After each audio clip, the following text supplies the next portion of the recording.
شہر کے مضافاتی علاقے سہارنپور میں سابق میں CRPF کا کیمپ تھا، جس کی منتقلی کے بعد اس علاقے میں پلاٹنگ ہوئی اور اس علاقے کو اب بھی CRPF کہا جاتا ہے۔ اس کے عقبی حصے میں مختلف ناموں سے وینچرز بنائے گئے تھے اور باضابطہ ان کی فروخت بھی ہوئی تھی۔ ان وینچرز سے متصل ہی ایک شکم لینڈ ہے جس کا سروے نمبر 231 ہے۔ اس سروے نمبر کے تحت جملہ 10 ایکڑ 8 گنٹے اراضی شامل ہے۔ حال ہی میں 4 اسٹار میڈیا، جس میں محمد نعیم قمر، محمد غوث، محمد افضل خان اور M.A. ماجد شامل ہے، اور MJ گروپ کے عبد المنان کے ہمراہ نظام آباد کرکٹ ایسوسی ایشن کے ذمہ داران نے محمد علی شبیر سے ملاقات کرتے ہوئے کرکٹ کے میدان کے لیے اراضی کی فراہمی کی خواہش کی تھی۔ 4 اسٹار میڈیا نے سروے نمبر 231 سہارنپور کی نشاندہی کی تھی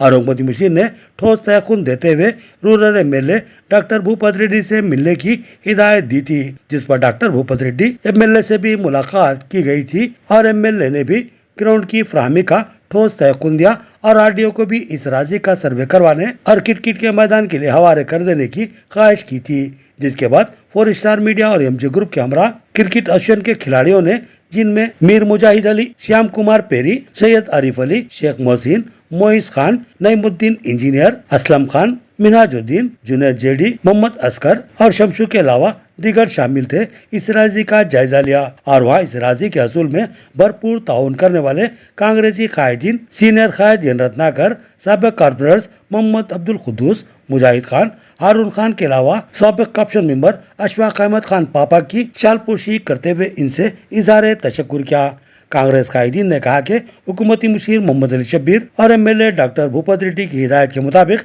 اس اراضی کا ٹھوس سروے کروایا جائے گا اور ضلع کلکٹر سے نمائندگی کرتے ہوئے AD سروے کے ذریعے مکمل 10 ایکڑ 8 گنٹے اراضی کی نشاندہی کروائی جائے گی اور اس مکمل اراضی کو صرف اور صرف کرکٹ اور دیگر اسپورٹس کے علاوہ فلاحی کاموں کے لیے مختص کر دیا جائے گا۔ اس موقع پر کسی نے کہا کہ اس اراضی پر بعض افراد نے قبضے کر کے اس کو عوام کو فروخت کر دیا ہے۔ اس پر کانگریس قائدین نے کہا کہ AD سروے کے بعد تمام حقائق منظر عام پر آئیں گے اور ایک ایک انچ اراضی کی نشاندہی ہو جائے گی اور یہ تمام اراضی صرف اور صرف عوامی مفاد میں ہی استعمال کی جائے گی۔